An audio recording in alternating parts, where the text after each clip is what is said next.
Class 10th science का 7वां lesson चल रहा है बच्चों, जिसका आज तीसरा पार्ट है। अलग अलग पार्ट्स में ये लेसन पूरा होगा, जिसमें आज तीसरे पार्ट की बारी है। और इस लेसन का नाम है परमाणु सिद्धांत, तत्वों का आवर्ती वर्गीकरण एवं गुणधर्म। पहला पार्ट क्या है? परमाणु सिद्धांत। और परमाणु सिद्धांत टॉपिक के अंदर, इस भाग के अंदर 3 पार्ट हमने पढ़ लिए। एक पढ़ा था कि डाल्टन का परमाणु सिद्धांत, फिर पढ़ा था थॉमसन का परमाणु मॉडल, फिर पढ़ा था रदरफोर्ड का स्वर्ण पत्र प्रयोग, और आज बारी है नील्स बोर की परिकल्पना। मतलब नील्स बोर ने परमाणु के बारे में क्या कहा। चलो शुरू करते हैं बच्चों। 10वीं में इसका प्रश्न भी यही आता है कि नील्स बोर परिकल्पना लिखो व इसकी कमियां लिखो। ये 10वीं बोर्ड के अंदर ये प्रश्न आता है, तो हम इसकी परिकल्पना शुरू करते हैं बच्चों।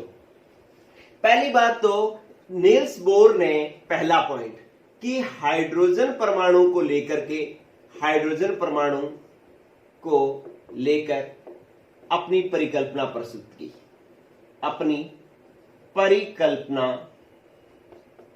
प्रस्तुत की। ठीक है बच्चों। और इसमें क्या कहा, बस ये पहला पॉइंट नहीं है, ये वैसे सीधा लिख लेना।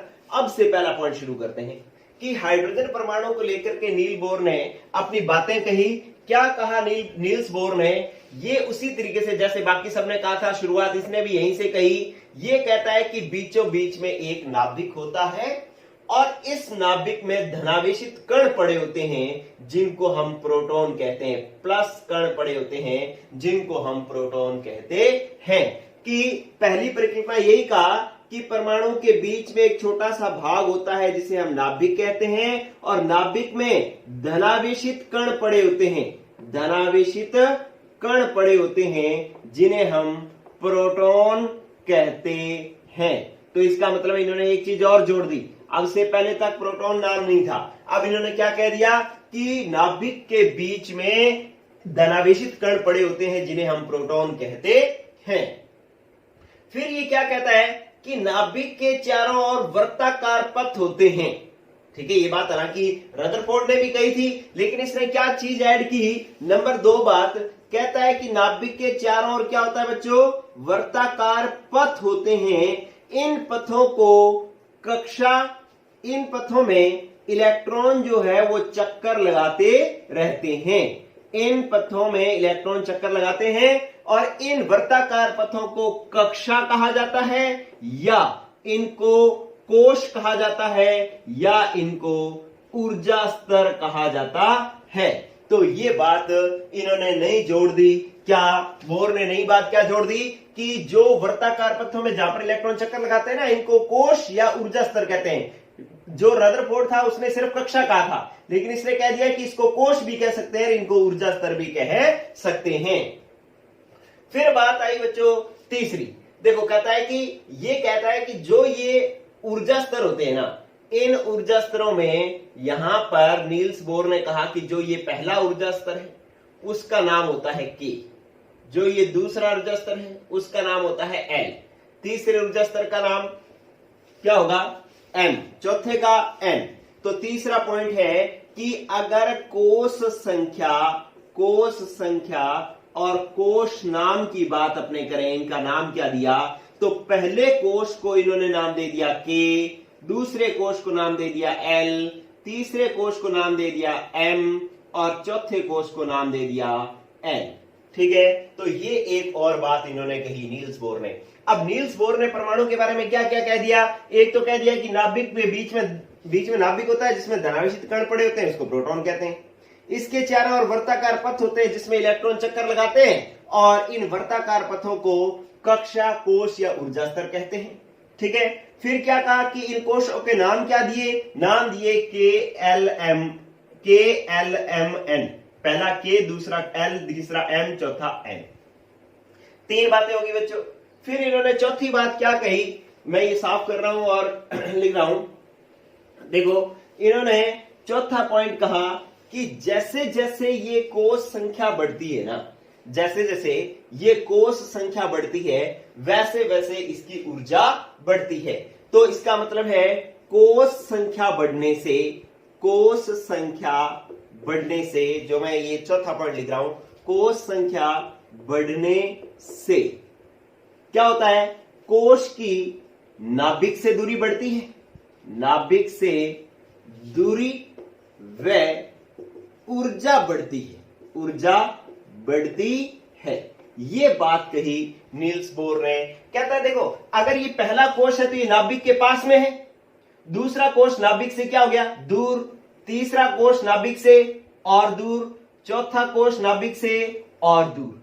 तो ये इस तरीके से नाभिक से दूरी बढ़ती जाती है। दिख रहा है बच्चों, आप याद नहीं कर रहे हैं, आपको दिख रहा है कि नाभिक जैसे जैसे कोष बढ़ रहा है वैसे वैसे नाभिक से क्या हो रही है बच्चों, दूरी बढ़ रही है, और साथ में इनकी ऊर्जा भी बढ़ती है। ऊर्जा कैसे बढ़ती है, के कोष की ऊर्जा सबसे कम होती है, एल की उससे ज्यादा, एन की उससे ज्यादा, एन की उससे ज्यादा। इस तरीके से जितना ज्यादा दूर कोष पड़ा होगा उसकी ऊर्जा उतनी ही ज्यादा होगी। अगर इन कोषों को ऊर्जा के बढ़ते क्रम में लिखूं तो के कोष की ऊर्जा सबसे कम होगी, एल की उससे ज्यादा, एम की उससे ज्यादा और एन की सबसे ज्यादा। तो ये क्या है, इन कोषों की ऊर्जा का बढ़ता क्रम, कि जैसे जैसे कोष संख्या बढ़ती है वैसे वैसे ऊर्जा बढ़ती है और नाभिक से दूरी भी बढ़ती है।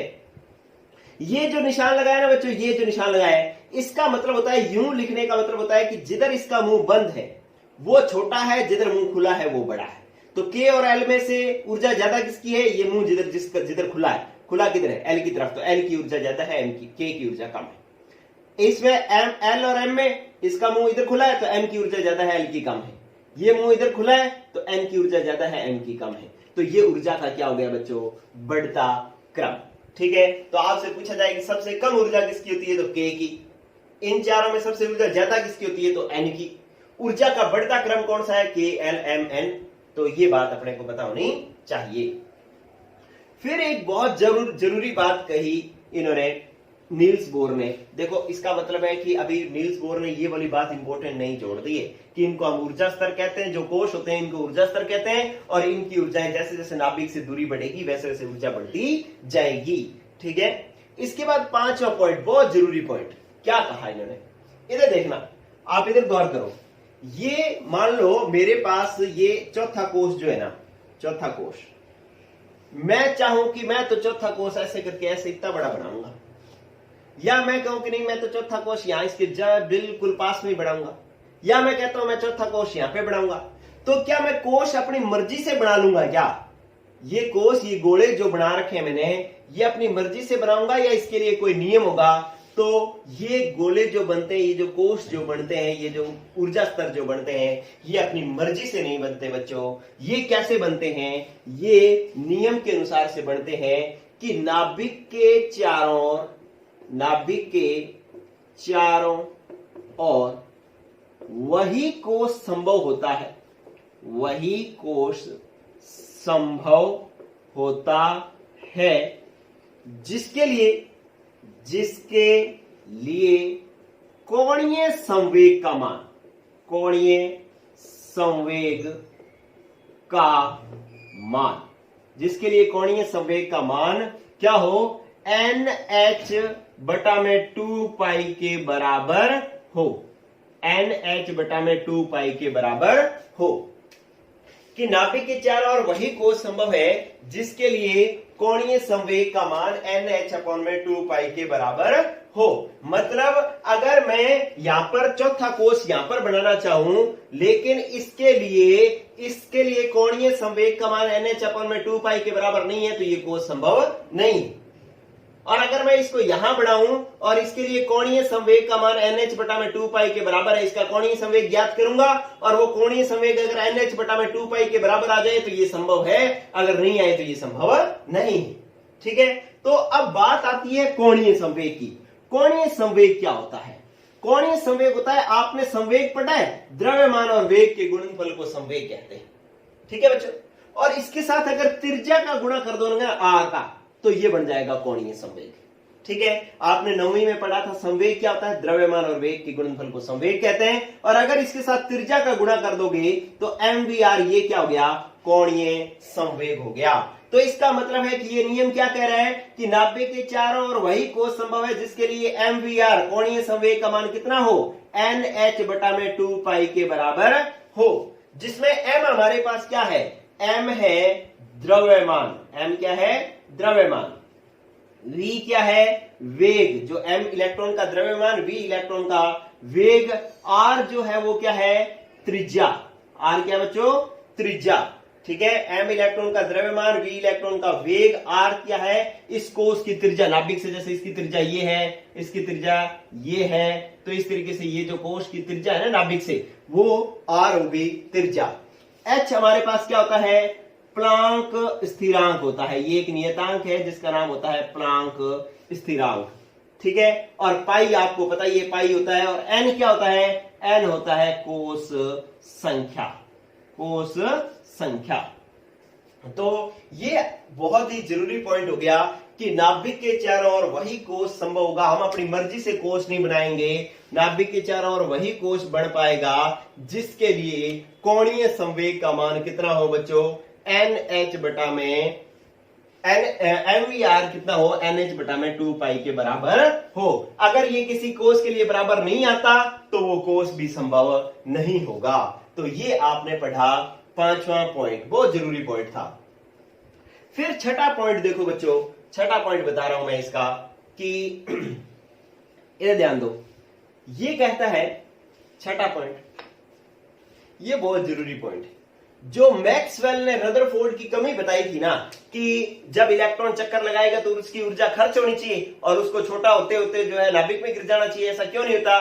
तो बोर ये कहता है, उस कमी को दूर करते हुए बोर ये कहता है कि कोश में या ऊर्जा स्तर में, कोश में या ऊर्जा स्तर में चक्कर लगाते हुए इलेक्ट्रॉन की ऊर्जा खर्च नहीं होती, ऊर्जा खर्च नहीं होती। ये जो है इन्होंने नियम दे दिया कि कोई इलेक्ट्रॉन जिस ऊर्जा स्तर में चक्कर लगा रहा होगा वो उसी ऊर्जा स्तर में चक्कर लगाएगा, उसकी ऊर्जा खर्च नहीं होगी। ये छठा पॉइंट इन्होंने कह दिया कि ये ऊर्जा के पास एक ऐसी क्षमता है कि भाई ये चक्कर लगाते हुए इसकी ऊर्जा खत्म नहीं होती। चेक करो कि ये नाभिक और इसमें धनावेशित कण प्रोटॉन पड़े हैं, इसके बाहर वर्ताकार पथ है जिसमें इलेक्ट्रॉन चक्कर लगाते हैं, और इसको हम कोश कक्षा या ऊर्जा स्तर कहते हैं। अब क्या कह रहे हैं कि अगर इस कोश में, मान लो इस कोश में यहां पर इसकी ऊर्जा है 10, दूसरी है 20, मान लो। ठीक है, मैंने आपको कहा था कि बाहर जैसे जैसे कोश जाएगा ऊर्जा बढ़ती जाएगी। अब इस 20 वाले ऊर्जा स्तर में जो इलेक्ट्रॉन चक्कर लगा रहा है ना, इसके बारे में एक और बढ़ा लेता हूं, ये है इसकी ऊर्जा है 30। अब ये कहता है कि जिस कोश में ये इलेक्ट्रॉन चक्कर लगाता है ना, उस इलेक्ट्रॉन की ऊर्जा उतनी होती है। ये 20 वाले में चक्कर लगा रहा है तो इसकी ऊर्जा 20 ही होगी, 30 वाले में जो चक्कर लगा रहा है उसकी ऊर्जा 10 वाले में जो चक्कर लगा रहा है उसकी ऊर्जा 10 ही होगी। तो इसका मतलब है कि ये 20 ही ऊर्जा रहेगी, ये इसी में ही चक्कर लगाता रहेगा, इसकी ऊर्जा घटेगी नहीं। ये छठा पॉइंट कहा था नील्स बोर ने। अब देखो 7वां पॉइंट क्या है। 7वां बहुत ही इंटरेस्टिंग पॉइंट, 7वां पॉइंट आपको समझना बहुत ही ज्यादा जरूरी है। देखो क्या कहा इन्होंने 7वां पॉइंट।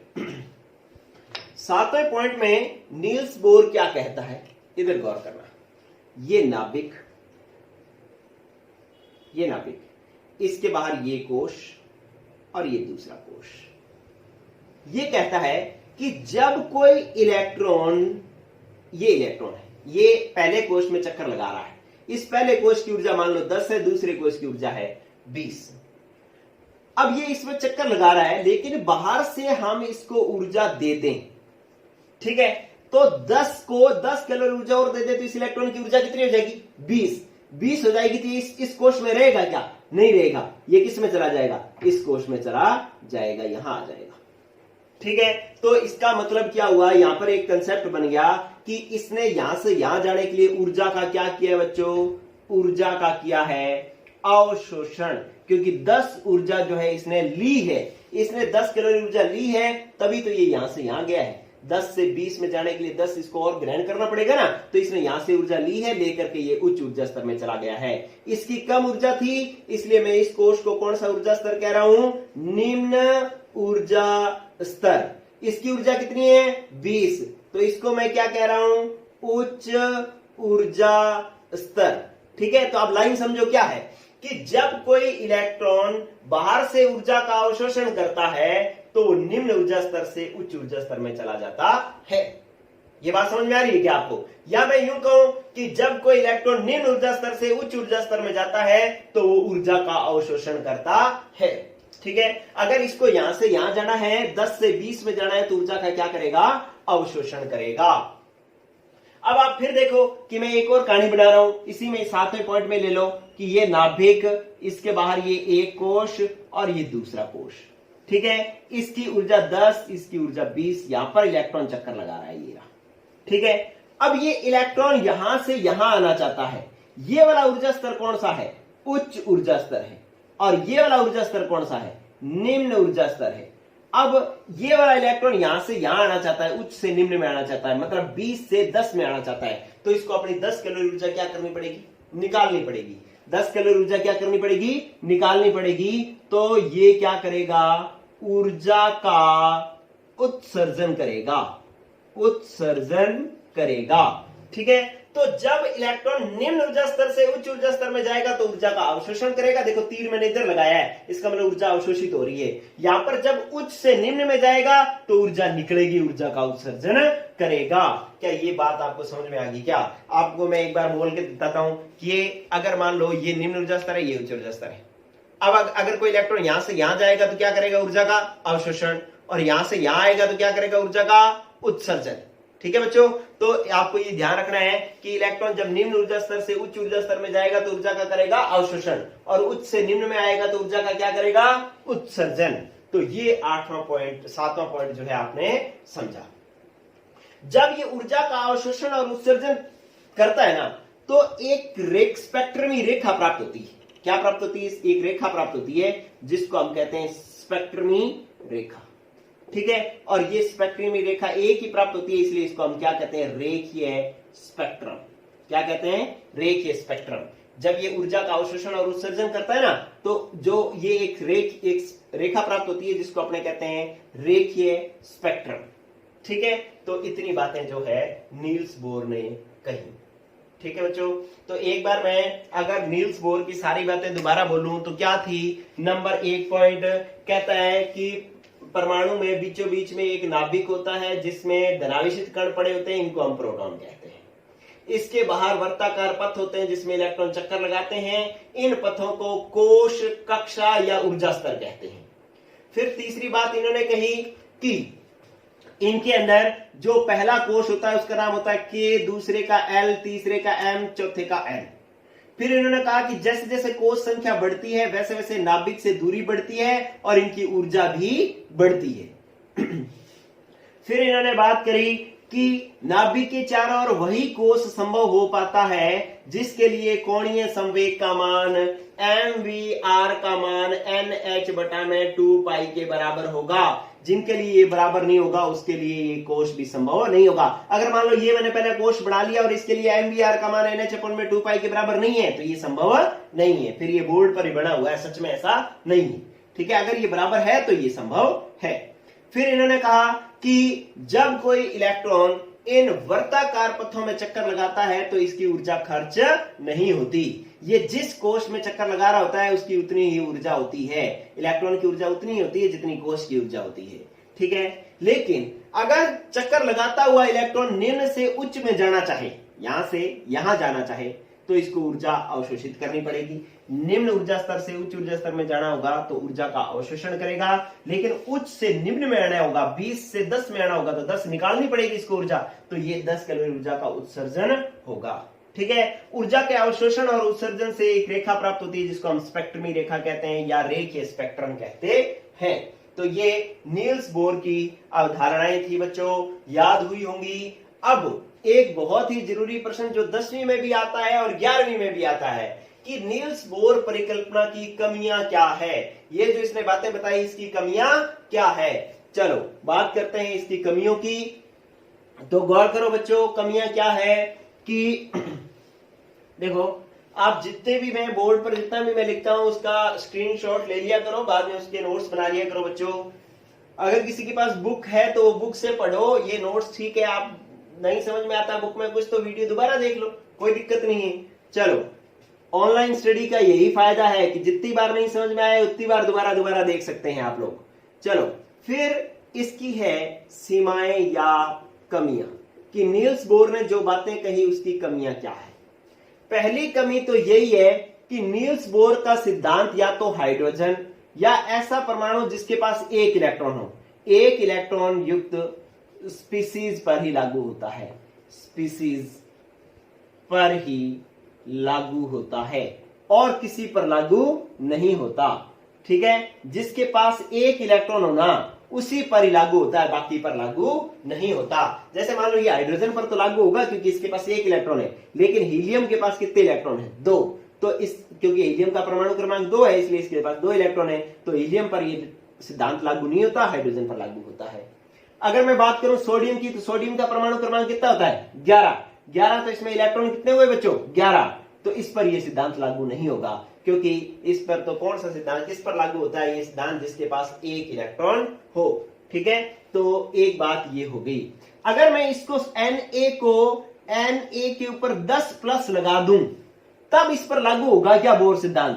देखो 10 प्लस का मतलब इसके पास इलेक्ट्रॉन थे 11, प्लस 10 का मतलब है 10 इलेक्ट्रॉन निकल गए, कितने बच गए? एक इलेक्ट्रॉन बच गया, तो अब इस पर से ये सिद्धांत लागू हो सकता है। तो मजेदार बात है बच्चों, Na पर तो ये सिद्धांत लागू नहीं होता क्योंकि इसमें 11 इलेक्ट्रॉन होते हैं, लेकिन Na पर 10 प्लस आवेश लिख दो तो ये लागू होगा, क्योंकि 11 इलेक्ट्रॉन में से 10 निकल जाएंगे तो इसके पास एक इलेक्ट्रॉन बचेगा, और एक इलेक्ट्रॉन वाली स्पीसीज पर तो ये सिद्धांत लागू होता है। ये बाकी सब पर भी आप ऐसे अप्लाई करके देख सकते हो।